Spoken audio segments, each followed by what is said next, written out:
Finally Ayesha Omar opens up about her leaked photographs, जो कि आज से तकरीबन 12-13 साल पहले, काफ़ी टाइम हो गया है, डेकेड से ऊपर हो चुका है। उनकी पिक्चर्स जो है, कुछ तस्वीर वो लीक हो गई थी उनके कंसेंट के बगैर। वो पिक्चर्स जो थी उनको पब्लिक कर दिया गया चोरी करके। एग्जैक्टली क्या हुआ था, किन तस्वीर के बारे में वो बात कर रही हैं, बिकॉज आयशा उमर की बहुत सी बार जो है कुछ पिक्चर्स, प्राइवेट पिक्चर्स मंजर आम पर आ गई। अच्छा जी, बीबीसी को वो इंटरव्यू दे रही थी एंड फाइनली पहली दफ़ा उन्होंने इस हवाले से बात की। हुआ एग्जैक्टली क्या था, हम उस पर आ जाते हैं और फिर हम बात करेंगे कि आयशा उमर का इसके बारे में क्या कहना था और हमारी इसके बारे में और आपकी क्या राय है, उसके हवाले से भी बात करेंगे। आयशा उमर जो है मारिया वास्ती के साथ ये बहुत पुराने दोस्त हैं और बुलबुलें भी जो है मारिया वास्ती ने ही सजेस्ट किया था नबील को। नबील बता रहे होते थे कि भाई वो जब बुलबुली की कास्टिंग हो रही थी तो ढूंढ रहे थे, कोई नहीं करना चाह रहा था, सिटकॉम का उस वक्त इस तरह से था नहीं और उनको लगा पता नहीं क्या ही बनेगा, तो उन्होंने फिर सजेस्ट किया कि तुम आयशा उमर को ले लो। आयशा उमर उस वक्त वीजे के तौर पे काम कर रही थी, इतना स्ट्रगल कर रही थी, इतना उनके पास काम नहीं था और फिर बुलबुले हिट हो गया और आयशा उमर को उससे बहुत ज़्यादा शोहरत मिली। आयशा उमर मारिया वास्ती जो है वो थाईलैंड गई बीच हॉलिडे पे और वहाँ पे उन दोनों ने जो है जो मलबूसात ज़ेब किए हुए थे, जो बीच पे बेसिकली पहने जाते हैं, यानी कि bikini. She was wearing a very short skirt और साथ उन्होंने नेचुरली बिकनी पहनी हुई थी। वो मुझे बताने की ज़रूरत नहीं है, आपको बहुत अच्छी तरह से पता है कि क्या पहना जाता है बीच पे। मतलब हम नहीं पहनते, लेकिन लोग जो हैं फॉरनर्स बीच पे बिकनीज़ पहनते हैं। अच्छा जी, तो वो तस्वीर जो हैं उनकी प्राइवेट पिक्चर्स थी, उन्होंने काफ़ी सारी तस्वीरें उतारी उन्हीं कपड़ों में बिकनी पे एंजॉय करते हुए थाईलैंड के बीच पे। और फिर कुछ अरसे के बाद पता चलता है कि जी आयशा उमर की तस्वीर जो हैं आ रही हैं और उसमें उन्होंने और मारिया वास्ती ने इस तरह के नामुनासिब कपड़े पहने हुए हैं और उस वक्त ये चीज़ जो है ना बहुत बड़ी बात थी। अब तो हम देखते हैं तो हम कहते हैं अच्छा चलो कोई बात नहीं, सभी कर रहे हैं, इसने भी कर लिया, ये तो अब इतना कॉमन हो चुका है बदकिस्मती से, तो हमारे लिए कोई बहुत बड़ी बात रही नहीं है। और यही होता है, जब बेगैरती और वल्गैरिटी होनी शुरू होती है तो आहिस्ता आहिस्ता आहिस्ता सब यूज टू हो जाते हैं, फिर हमें बड़ी बात नहीं लगती। एक टाइम पे ये बहुत बड़ी बात थी जब आयशा उमर की ये तस्वीर जो है सामने आई और वायरल हो गई। अच्छा, उसके वाले से उन्होंने बात किया और उनका कहना था कि भाई वो हमारी प्राइवेट पिक्चर्स थी और we were just having fun running around enjoying at the beach. और उसके बाद जो है उनको काफ़ी ज़्यादा उसका खमियाजा भुगतना पड़ा and it nearly cost her everything. अब मुझे नहीं पता कि क्या एग्जैक्टली हुआ होगा, लेकिन बहुत ज़्यादा बैकलैश जो है आयशा उमर को फेस करना पड़ा था उस वक्त, क्योंकि एक बहुत बड़ी बात थी।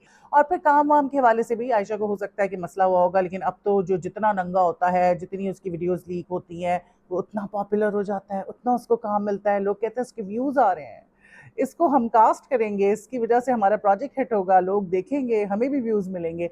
अच्छा जी, तो आयशा उमर ने कहा कि एक सर्टन किस्म का एक इमेज है पाकिस्तानी औरत का, आपको उसके मुताबिक ही चलना पड़ता है। और चाहे वो कोई ब्रांड हो जिसके साथ आप काम कर रहे हो, तो आप कपड़े जो है अगर पहन लें उस ब्रांड के और वो इस तरह के हों जो रिवीलिंग हो, तो उस पर भी लोगों को एतराज़ होता है। तो ये इस वक्त क्लिप जो है बहुत ज़्यादा वायरल हो रहा है और बिल्कुल किसी के कॉन्सेंट के बगैर किसी की पिक्चर को लीक करना इट इज़ क्रिमिनल और उस पर जो है सज़ा का वो इंसान मुस्तहक है, उसको सज़ा देनी चाहिए। लेकिन यहाँ पे जो लोग हैं वो ये कह रहे हैं कि भाई आप तो असल ज़िंदगी में भी इस तरह की ड्रेसिंग कर रही होती हैं, तो आप जिस तरह के कपड़े पहनती हैं, तो वो जो तस्वीर थी अगर आपकी इस वक्त लीक हुई थी, तो उसके बाद आप ये प्रूव करती कि नहीं असल ज़िंदगी में मैं ख्याल रखती हूँ कपड़ों का और इस किस्म की ड्रेसिंग मैं नहीं करती। लेकिन आयशा उमर क्योंकि बोल्ड कपड़े शुरू से पहनती हैं और अब भी पहन रही हैं, और कुछ अर्से पहले भी उनकी एक तस्वीर जो है, तस्वीर तो नहीं एक छोटी सी वीडियो थी, वो वायरल हो गई थी and she was having fun. मेरे ख्याल से एक स्विमिंग पूल एरिया था टर्की में, वहाँ पे वो she was enjoying and posing for the camera, तो वो भी उनकी बिकनी में ही थी वीडियो और वो भी लीक हो गई थी। अब आई डोंट नो जिस तरह से वो पोस्ट कर रही थी तो मुझे लग रहा था कि वो कोई बहुत प्राइवेट मोमेंट नहीं है, लेकिन आई डोंट नो वो किसने पोस्ट की थी और लीक कर दी थी। खैर ये कई दफ़ा आयशा उमर के साथ हो चुका है, लेकिन अगर आयशा अच्छे कपड़े पहनती, ढके छुपे कपड़े पहनती होती, तो शायद लोग कहते कि ठीक है यार उसकी प्राइवेट पिक्चर्स थी, नहीं करनी चाहिए थी लीक। लेकिन आयशा की जो कपड़े वो आज तक पहनती आई हैं, उस पे लोग जो है वो क्वेश्चन कर रहे हैं कि यार आप तो वैसे ही इस तरह के कपड़े पहनती हैं, तो अगर वो तस्वीर लीक हो गई थी तो व्हाट्स द बिग डील। कर लेते मावरा हुसैन की pregnancy rumours have resurfaced once again. कुछ अर्से पहले भी उनकी प्रेगनेंसी के हवाले से खबरें जो है वो काफ़ी गर्दिश कर रही थी, और लोगों का कहना था जब वो एक इवेंट में गई, किसी स्टोर का लॉन्च था और वहाँ पे उन्होंने फ्लोई सा ड्रेस पहना हुआ था, तो लोगों को लगा कि वो प्रेग्नेंट है।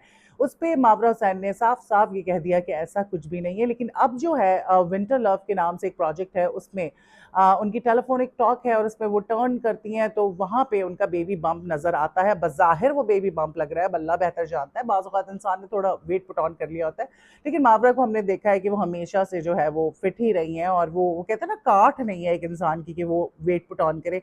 तो वो जो है बज़ाहिर लग रहा है कि वो माशाल्लाह प्रेग्नेंट है, कोई तीसरा चौथा महीना उनका चल रहा है। लेकिन इसके हवाले से मावरा ने अभी तक कुछ भी नहीं कहा है, लेकिन लोगों को जो है वो बड़ा तजस्सुस है। और मैं हमेशा कहती हूँ कि यार आपको ये भी अंदाज़ा होगा कि मावरा की शादी जो है लास्ट ईयर हुई थी, फरवरी 5 को 2025 में। तो लोग जो है ना, उनको बड़ी जल्दी हो जाती है कि बस शादी हो गई और अब हमें पता चल जाए कि जो सेलिब्रिटीज़ हैं जिनको वो पसंद करते हैं, देखते हैं कि कब उनका बच्चा हो रहा है। और मैं इस चीज़ के बहुत अगेंस्ट हूँ। किसी का बच्चा हो रहा है, नहीं हो रहा, किसी की शादी अगर नहीं हो रही है, तो ये बड़े सेंसिटिव टॉपिक्स हैं, लोग इसको लेके बड़े सेंसिटिव होते हैं। उसके पीछे कोई भी वजह हो सकती है, हो सकता है आप ना करना चाह रहे हो, या कोई मेडिकल रीज़न हो सकता है। तो बच्चों के हवाले से जो है कभी भी बात नहीं करनी चाहिए।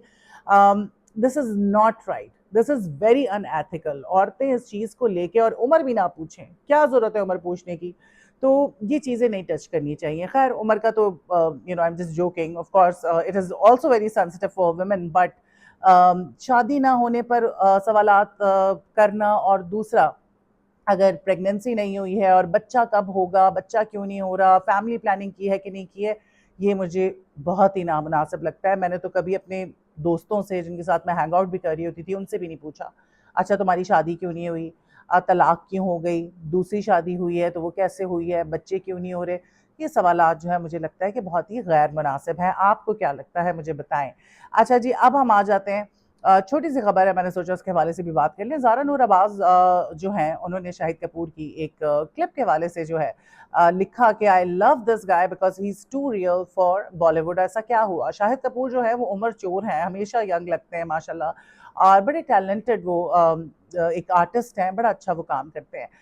तो शाहिद कपूर ने रिसेंटली एक पॉडकास्ट में जो है ये कहा कि लोग मुझे कहते हैं, ओ यू डोंट लुक 45, अपनी एज मत बताओ। तो मैं ये कहता हूँ कि भाई मैं क्यों ना बताऊँ मेरी एज, और this is what it is. तो इस चीज़ के हवाले से ज़ारा नूर अब्बास ने कमेंट किया। एंड आई थिंक बॉलीवुड के जो लोग हैं, जितने भी हम अपने आर्टिस्ट देख लें, चाहे वो फीमेल आर्टिस्ट हो या मेल आर्टिस्ट हो, सब बड़े ओपन हैं अपनी एज को लेके। कोई भी बच्चा बनने की कोशिश नहीं करता। और ये जो कॉम्प्लेक्स है ना एज वाला, वो सिर्फ और सिर्फ पाकिस्तान में है, और बहुत ज़्यादा है। मतलब 10-10 साल बड़ी मुझसे जो ख़वातीन हैं, जिनको मैं जानती हूँ कि इनकी क्या एज है, वो बैठ के अपनी 29th और 30th बर्थडेज जो हैं वो सेलिब्रेट कर रही होती हैं, और मैं हैरान हो जाती हूँ कि यार मतलब झूठ की भी कोई इंतहा होती है। और अब तो सच उम्र बता ही नहीं सकते। अब तो मैं भी सोच रही हूँ अपनी उम्र छुपाना शुरू कर दूँ। अच्छा, मैं पढ़ रही थी और मैंने मीडिया ज्वाइन कर लिया था, इंटर्नशिप थी बेसिकली, मैं मल्टी मीडिया में एडवांस डिप्लोमा कर रही थी। तो वो जो है मुझे उसी तरह से जॉब लगे, एंड आई स्टार्टेड वर्किंग। सो अब सबको हो जाता है सदाबहार, फॉर वो क्या कहते हैं, एवरग्रीन। एवरग्रीन मुझे बड़ी हंसी भी आ रही होती है, फिर कहती हूँ कोई बात नहीं यार, अगर कोई कह रहा है तो कोई फर्क नहीं पड़ता। तो मुझे बड़ी हंसी आती है कि यार मैंने इतनी early, I was the youngest anchor Pakistani industry की। सो खैर क्या फ़र्क पड़ता है। तो बहुत ज़्यादा कॉम्प्लेक्स है। फिर ख़वातीन क्या करें, यहाँ पे हमारे ब्यूटी स्टैंडर्ड्स और ये चीज़ें इस तरह की सेट कर दी गई हैं। एक औरत की उम्र हो जाए तो उसको गाली बना दिया जाता है, बुड्ढी बुड्ढी बुड्ढी। आपको किसी से हसद हो, उसकी फीड पे जाके कमेंट कर दो बुड्ढी बुड्ढी घोड़ी। तो ये चीज़ें जो है ना, बुढ़ापे को गाली बना दिया गया है, जबकि हर उम्र की एक अपनी खूबसूरती है। और मुझे लगता है इंसान जिस तरह उसकी उम्र बड़ी होती है, उसमें जो ग्रेस आती है, उसमें जो क्लास आ जाती है, और जितना वो सीजनड हो जाता है, उफ, मुझे कभी भी बहुत ज़्यादा यंग लोग जो है वो अट्रैक्ट नहीं करते। मैं जब छोटी भी थी तो मेरे दोस्त हमेशा मुझसे बड़ी उम्र के होते थे, और आज भी मेजॉरिटी जो मेरे जान पहचान वाले हैं, जिनके साथ मैं एंजॉय करती हूँ, वो बड़े मुझसे उम्र में 10-15 साल बड़े हैं, और उससे भी बड़े। मतलब मेरे मोहल्ले की आंटियां हैं माशाल्लाह, 70-70, 75-75 साल की, उनके साथ मेरी इतनी बनती है। मुझे उनसे सीखने को मिलता है, उनके एक्सपीरियंसेस से। उनके पास इतना कुछ होता है बताने के लिए। तो मेरे ख्याल से थोड़े से मैच्योर लोगों से दोस्ती करनी चाहिए, उनकी सोहबत में जो है बैठना चाहिए। तो हर उम्र की अपनी एक खूबसूरती होती है। बॉलीवुड में देख लें, हॉलीवुड में देख लें, बड़ी उम्र की आर्टिस्ट काम कर रही है। Madhuri is still working, Vidya Balan हो गई और बहुत सारी एक्ट्रेसेस हैं। Kareena Kapoor is very open about her age, उन्होंने अपने रिंकल्स नहीं खत्म करवाए और वो कहती हैं कि एक आधा रिंकल जो है वो होना चाहिए स्किन पे। एंड इस तरह के वहाँ के लोग हैं। लेकिन यहाँ पे जो है वो रेस लगी हुई है, खूबसूरत दिखना है, उम्र से कम दिखना है। तो बेचारी औरतें जो है ना वो हमारे एक जो अनरियल से ब्यूटी स्टैंडर्ड्स हैं उनकी वजह से उनका दिमाग उस तरह से हो गया। औरतों का भी कसूर नहीं है, वो क्या करें, वो क्या करें। बच्चियों की एज छुपाई जाती है शादी के वक्त, क्योंकि डिमांड होती है अगलों की कि जी दुबली पतली लंबी हो, गोरी हो, एज कम हो, बेटा पावे आलू बुखारे जैसा दिखता हो और कार्टून हो, गंजा हो, निकम्मा हो, लेकिन बहू जो है उनको ना ऐसी चाहिए जैसे सांचे में बनी हुई हो। सो ये एक बिटर ट्रुथ है, एक रियलिटी है ऐसी जिससे हम आंख नहीं फेर सकते। तो इसी वजह से औरतें अपनी उम्र छुपाती हैं। चले 2-4 साल आपने छुपा ली कोई बात नहीं, लेकिन ये हमारी एक्ट्रेसेस तो 15-15 साल छुपाती हैं। 40 साल से उनकी उम्र नहीं बढ़ रही, तो अल्लाह ही हाफिज है। सो ये थी एक खबर, उसके बारे से मैंने सोचा कि मैं आपके साथ बात कर लूं, और मजीद कुछ खबरें हैं उनके साथ फिर हाजिर होती हूँ। अल्लाह हाफिज।